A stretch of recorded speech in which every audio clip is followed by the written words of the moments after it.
Good morning everyone welcome back to my another mini vlog. आज के अनेक दिन पर तुम्हारे साथे आबारो एक व्लग भिडियो शेयर करते चले एलाम। आजकेर दिनटा छिलो काली पुजो और काली पुजोर दिन सकाल थेके रात पर्यन्त ठीक किभाबे काटालाम सेटा नियेई थाकछे आजकेर सम्पूर्ण व्लग। आजके अनेकटाई सकाल सकाल स्नान करे नियेछि, बाबीकेও स्नान करिয়ে रेडी करे निये एखन 10:30टा नागाद आमरा बेरिये पड़ेछि कृष्णनगर जाওয়ার उद्देश्ये। মাঝ রাস্তাতে এসে আমরা একটু চা খাওয়ার জন্য দাঁড়িয়েছিলাম।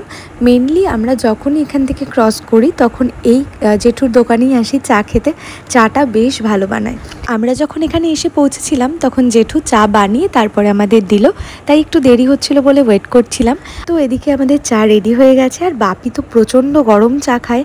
আমার চা ঠান্ডা হতে হতে বাপির চা খাওয়া অলমোস্ট কম, আর আমি তো একদমই গরম চা খেতে পারি না, সেই জন্য বেশ কিছুক্ষণ ওয়েট করছিলাম চাটা ঠান্ডা হওয়ার জন্য। চা খেয়ে আবারও বেরিয়ে পড়েছিলাম। আর যখন কৃষ্ণনগরের শক্তিনগরে মোড়ে ঢুকছি তখন দেখলাম এই প্যান্ডেলটা হয়েছিল যেখানে মা কালীর 10 রকম রূপ স্থাপন করা রয়েছে। তো এটা একটা ছোট ভিডিও ক্লিপস নিয়ে নিয়েছিলাম।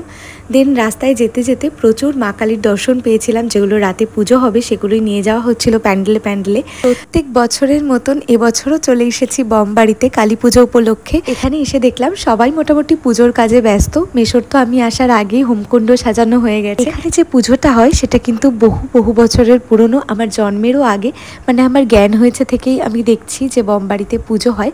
আগে তো মহোৎসব হতো, মানে আমি যখন অনেকটাই ছোট ছিলাম। আসলে ছোট্টবেলা থেকে মেশোর কালী পুজো করা দেখেই বড় হয়েছি, তাই জন্য কোনো বছর আমি এখানে আসা মিস করি না। প্রত্যেক বছরই আমি এখানে আসি, শুধুমাত্র একটা বছর মিস হয়েছে। আমার তো সেইবার ডেলিভারি ছিল নভেম্বরে আর অক্টোবরের লাস্টের দিকে পুজো ছিল, সেই জন্য আমি সেই বছরটাই শুধুমাত্র যেতে পারিনি। আদারওয়াইজ আমি কিন্তু প্রত্যেকটা বছরই এখানে থাকি। এছাড়া প্রত্যেক বছর কালী পুজোতে কিন্তু আমি উপোস করে তারপরে মায়ের পুজো দিই, আর এটা আমার সত্যি বলতে মন থেকেই ভীষণ ভালো লাগে। যেবার আমি আসতে পারিনি সেবার প্রচণ্ড মন খারাপ হয়েছিল, কিন্তু ভিডিও কলে সমস্ত পুজোটা দেখেছিলাম এবং মাকে দর্শন করেছিলাম। যাই হোক, ওদিকে তো পুজোর যোগাযন্ত্র চলছে আর এদিকে কিন্তু ভোগ রান্নার প্রস্তুতি অলরেডি শুরু হয়ে গেছে।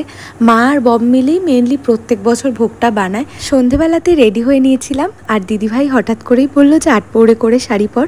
তো দুই বোন মিলে সেরকমভাবেই 8 পৌড়ে করে শাড়ি পরে নিয়েছিলাম। আর আমি এই রেড কালারের শাড়িটা পরেছিলাম। এই শাড়িটা না আমাকে আমার বম গিফট করেছিল, আমার ভীষণ ভীষণ পছন্দের একটা শাড়ি। আর এদিকে আমরা দুজন কিন্তু রেডি হয়ে গেছি, আর শানুদাকেও দিদিভাই একটু পাঞ্জাবির বোতামগুলো আটকে হেল্প করছিল। আর সত্যি বলতে ওদের দুজনকে এরকম দেখে আমার ভীষণ ভালো লাগে। ভগবানের কাছে প্রার্থনা করি যেন আমার শানুদা আর দিদিভাই ভীষণ ভীষণ ভালো থাকে আর এরকম হাসি খুশিভাবেই থাকে। তো যাই হোক, মা কিন্তু আমাদের দুজনকে রেডি করে দেওয়ার পর আর নিজে রেডি হওয়ার সময় পায়নি, তাই জন্য শানুদা মাকে রেডি হওয়ার জন্য বারবার বলছিল। আর আমি ততক্ষণে কিন্তু দিদুনকে সুন্দরভাবে শাড়ি পরিয়ে দিয়েছিলাম। কিছুক্ষণের মধ্যেই যেহেতু পুজোয় বসা হবে সেজন্য মেশোও রেডি হয়ে গেছে। আমি আর দিদিভাই পুজোর জায়গাতে চলে গেলাম আর গিয়ে দেখলাম সব কিছুই রেডি হয়ে গেছে, কিছুক্ষণের মধ্যেই পুজো শুরু হয়ে যাবে। আর মাকে দেখে জাস্ট চোখ সরাতে পারছিলাম না, এতটাই মিষ্টি লাগছিল। তো গতকাল রাত থেকেই আমার শরীরটা খুব একটা ভালো ছিল না, বাট কালী পুজোতে না আসলেও মনটা ভালো লাগবে না, তাই জন্যই এসেছিলাম। তবে ভেবেছিলাম যে উপোস হয়তো করতে পারবো না, অঞ্জলিও দিতে পারবো না। তো সকালবেলা তো 1 কাপ চা খেয়েছি, সেটা তোমাদের সাথে অলরেডি ভিডিওতে শেয়ার করেছি। ওই যে আগেই তোমাদের বললাম আমি প্রত্যেক বছর উপোস করে মাকে পুজো দিই, বাট এবছরটা কেন জানি না আমার মনে হচ্ছিল আমি হয়তো পুজো দিতে পারবো না। কিন্তু ফাইনালি আমার শরীরটা অনেকটা বেটার ফিল করায় আমি স্নান টান করে ভাবলাম যে না, মায়ের অঞ্জলিও দেবো, পুজোও দেবো। মন যখন চেয়েছে পুজো তো আমাকে দিতেই হবে, সেই জন্য আমি আজকে কিন্তু মাকে মন ভরে পুজো দিয়েছি। আর এই যে ছোট্ট ঢাকটা দেখতে পাচ্ছ, এটা কিন্তু মেশো স্পেশালি বাবির জন্য বানাতে দিয়েছিল, যেহেতু ও বাজনা বাজাতে খুব ভালোবাসে, সেই জন্যই ওর জন্য আনা হয়েছিল। এরপর আমি, দিদিভাই, শানুদা আরও সবাই মিলে পঞ্চপ্রদীপ জ্বালাচ্ছিলাম, যারা যারা উপোস করেছি মাকে পুজো দেব।